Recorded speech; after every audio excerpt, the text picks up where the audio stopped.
guys, so it's 8:32 a.m. 8:34 a.m. and kakagising ko lang. So this is my bare face. And ipapakita ko sa inyo yung morning routine ko pag papasok ako sa office or everyday routine ko. So since 8:30 a.m. what I will do is, of course, we will have our morning devotion and then sasabay ko na yung breakfast ko doon. Tapos, ayun, panoorin nyo na lang. Okay, bye!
Ayun, so nakapag-ready na ako ng mga mga leaf.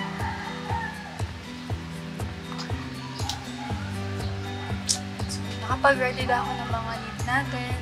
And yung makikita nyo, baka sabihin nyo for the sake of aesthetic lang to or just because binablog ko. Pero this is what I always do in the morning.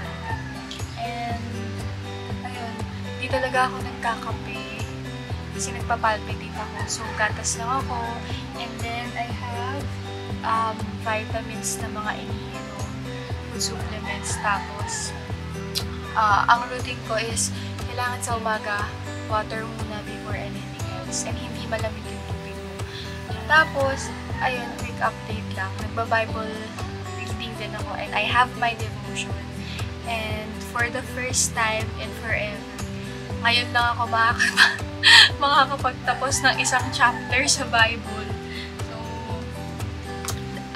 quick, sharing lang.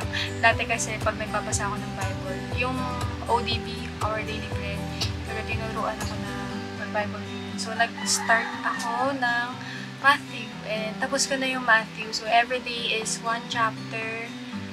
And, ayun. So, kung ilang chapter yun, I did that consistently. So yun, praise God for this opportunity to share that with you. And so ngayon, time-lapse na lang.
So, dahil nag-vlog na rin naman na tayo, try ko na lang mag-makeup vlog. Yung yung routine ko sa makeup, papakita ko sa inyo. So, ayan, BB cream lang ako para glowy lang yung skin ko and hindi heavy. Pero at the same time, maglalagay pa rin ako ng concealer para matakpan yung mga dark spots or blemishes dito sa mukha ko. Kasi meron pa din akong mga pimples.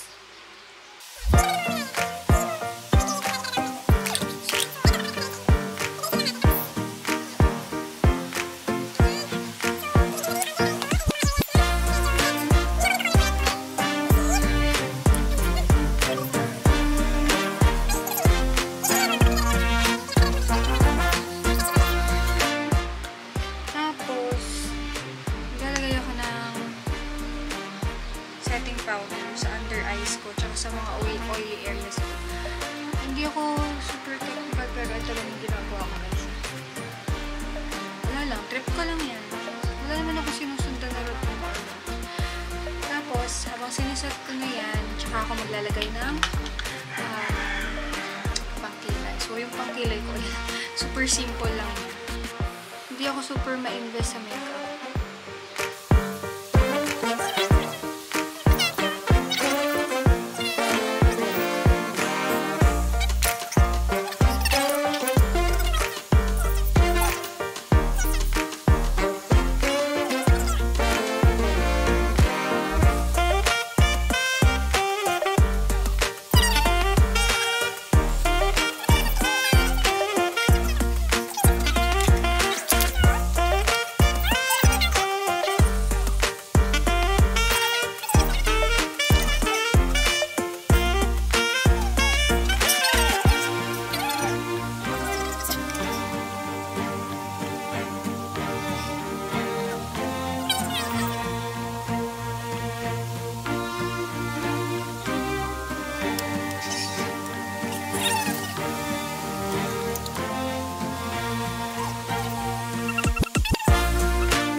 Sobrang simple lang naman ang mga ginagawa ko sa mukha ko. Pero I take time talaga mag-blower ng buhok tsaka mag-plancha. So, ayun. Inaalagaan ko yung hair ko ngayon kasi before super damage yan. So, ngayon naman magbibihis na ako and then pupunta na ako sa office. Okay?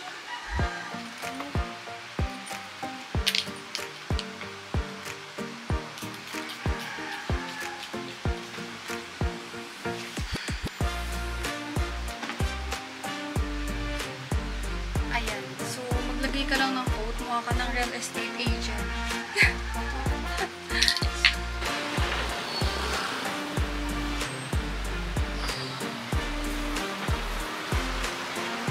Ngayon, papasok na ako sa office namin.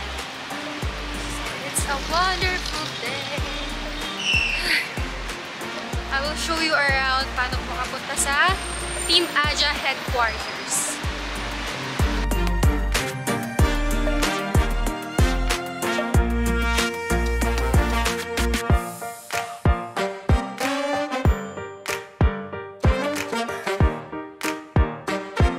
So, 4th floor, pindutin natin. Let's go. Hingal ako dun. Init, pinagpapawisan na ako. So, pag pupunta kayo ng Team Aja, hanapin nyo lang kami. Dito kami sa Elizabeth Center.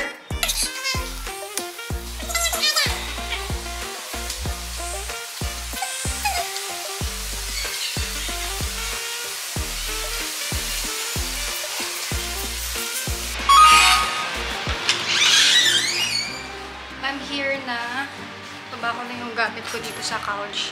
Baka may ginagawa sa YouTube. Finally, so ito yung angel namin na I am Angel Rochelle. Morning po. May meeting sila? Oo.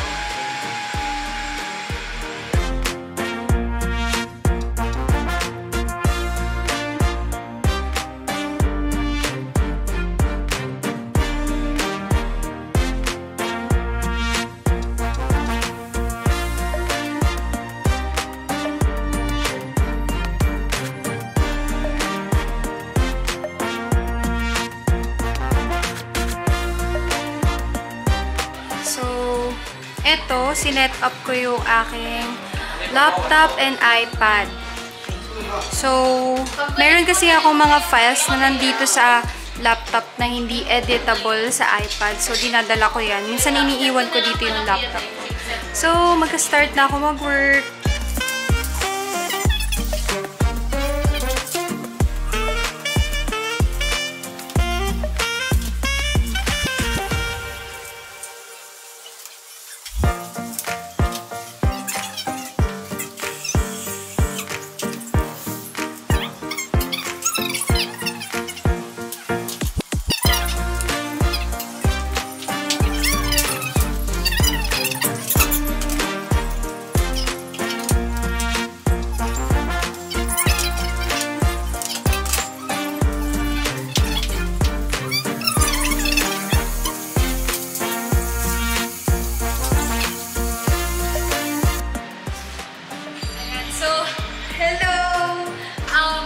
Ginawa kanina. So, ngayon, magla-lunch naman kami.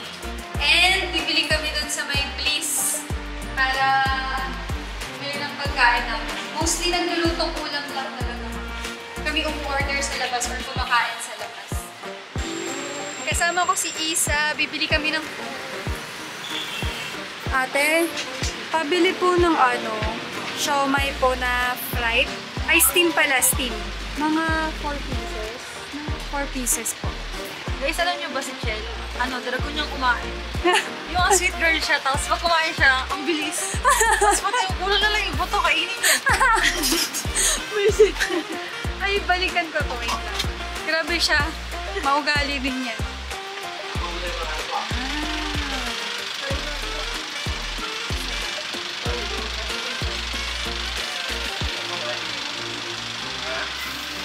Sarap ng food.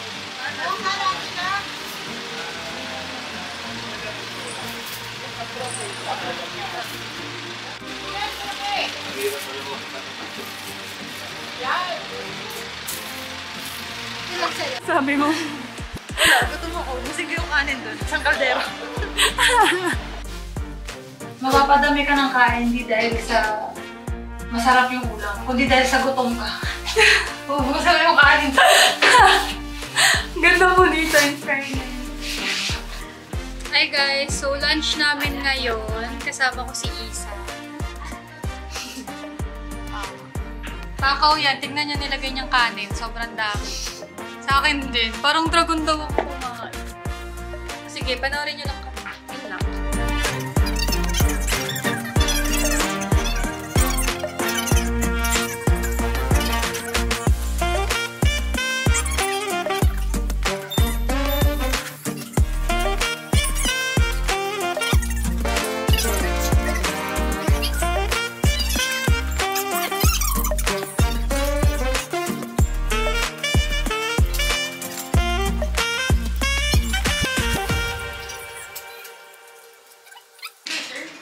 Hi guys! So, ayun, medyo busy ako today. On the way ako sa Leaf Residences.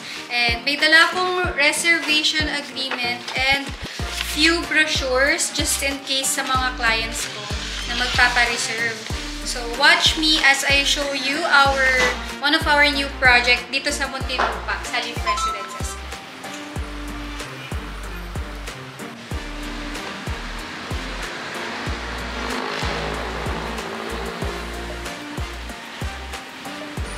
So, quick tour lang and then I will show you yung actual unit na pwede nyo mabili or yung actual deliverables. Ang kagandahan dito kay Leaf Residences, actually hindi lang dito pero to all projects of SMDC is that meron tayong sariling establishments or sariling mga bilihan dito sa ground floor. So, as you can see, we have Alpha Mart. Yan. So itatayo na rin yan. Pakita ko lang sa inyo sa iyo. And we have Pick Up Coffee. Tapos dati, nakasara talaga to. Ngayon may mga inopen na rin siyang area. So sa mga dumadaan dito sa Muntinlupa City, makikita nyo tong Leaf Residences. Ayan. So may footbridge din tayo sa harap ng Leaf Residences. Hindi kayo mahihirapan na tumawid just in case magko-commute kayo. And we have waiting shed just in case. So of course, pagsasakay kayo ng jeep or public vehicle. Ito guys, meron ding Dunkin Donut. Meron din pala tayo ditong dental clinic. Crystal clear for water. Ano yan? Save 5. Oh, laundry. Laundry center. Okay. So, one of the concerns of our clients kapag bumibili sila ng condominium is paano yung laundry area nila or saan sila pwedeng maglaba since a condo unit only have a limited space. So aside from we suggest na i-maximize natin yung space natin, sa SMBC hindi naman yan magkukulang. So as you can see, meron tayong laundry shop, may coffee shop, may donut, may Alpha Mart, susunod may bank pa yan. So very complete siya, hindi po tayo mamumroblema kapag kapag tumira tayo sa condominium. So, sobrang dami ko na ring friends na pumili dito.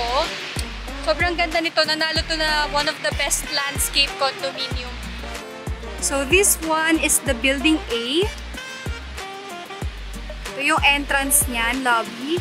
And that one is building C. Okay. So, itong building A and building C na nakikita nyo has a view of cityscape. And ang kagandahan kay Leaf Residences, hindi siya super saturated or hindi siya super, alam niyo yun, parang typical condominium na sobrang daming tao. Dito sobrang sarap tumira if this is for your family. Kasi ano siya, nature-inspired type of condominium din siya. Tapos, sa mga balak kumuha ng parking dito, pwede naman kayo kumuha ng parking dito for as low as 8,000 per month. And ito yung regular parking area po natin. Ayan. So, dyan, pwede kayong mag-park. Ito guys, as you can see, ang gaganda na ng mga halaman dito. Ayun. So, pinalagyan nila ng, ano ba yan? Sprinkles of water. Gaano sila ng tubig palagi. Kaya ang ganda na ng tubo. So, lahat yan. Etong area na to, first floor to. So, ang ganda kasi yung tapat nyo is garden. Yung iba kasi nag-worry sila pag nasa first floor sila. Baka daw maingay, tapat ng ano, ng parking. Pero may area pa naman dito. Space. Yan, malayo siya. Yan. Ayan, so guys, nag-help na rin ako dito mag-water ng garden para sa inyo. So, ayun, sobrang ganda nitong project na to talaga kasi nga nature-inspired siya, sobrang daming halaman, and there will be, of course, magbubulong pa ng mga puno. So, ayun, garden muna tayo. Thank you kay Kuya.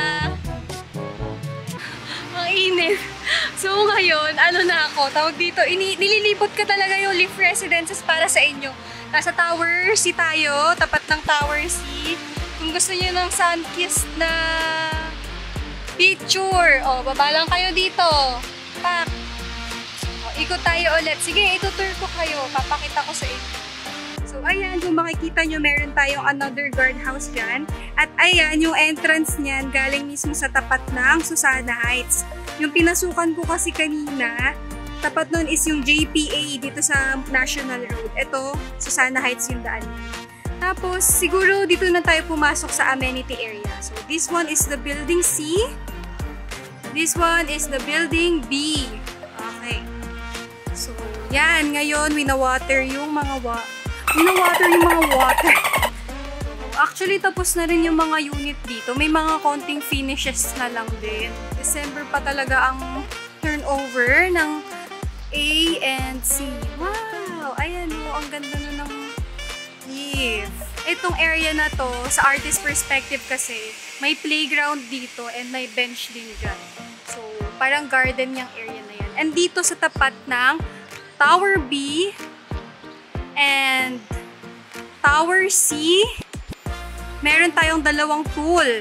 Kung makikita nyo, hindi pa yan super talaga maayos. What more pa kapag nalinis tong buong building na to. Maaliwala siya dito and on my experience, ayan, mahangin siya sa loob. So, hindi siya yung masikip. Hindi siya masikip tignan talaga, lalo sa personal.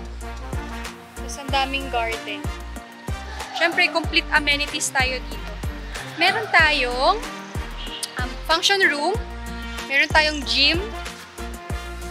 So this one is the lobby of building B and B. Ito, medyo tapos na siya.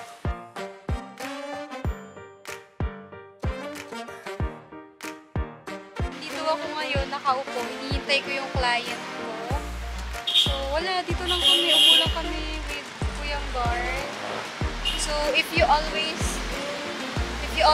thought na glamorous yung life ng mga real estate agents or sobrang dami nilang pera, hindi lahat nagsistart sa ganun. Like, sometimes it can be hard. English. Hindi lahat ng real estate agent nagsistart sa ganung life talaga. Todo grind ka rin talaga. So ngayon, kita nyo, nag-commute lang ako papunta dito, tapos kung saan-saan lang ako naupo, umiikot ako, pinagpapawisan ako. Hindi siya super ganun kadali. Pero we do that because this is our passion. Taray, passion ko to. Hindi na passion. Passion mo siya. Yun. Sabi nga ng boss ko, parang selling is a combination of science and love. Tayin ko muna si ma'am. Few months later, charis.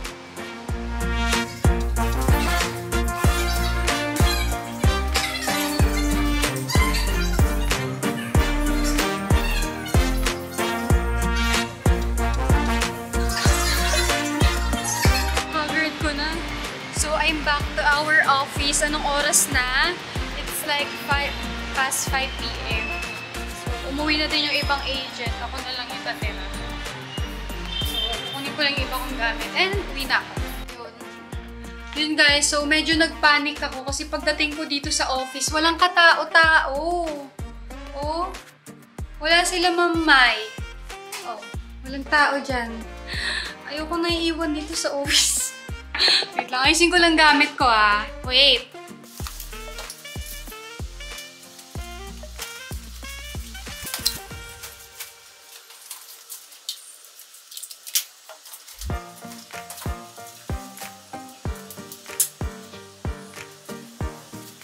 Medyo nagpapanik ako ngayon kasi isa lang. Hanapin ko si Mamay.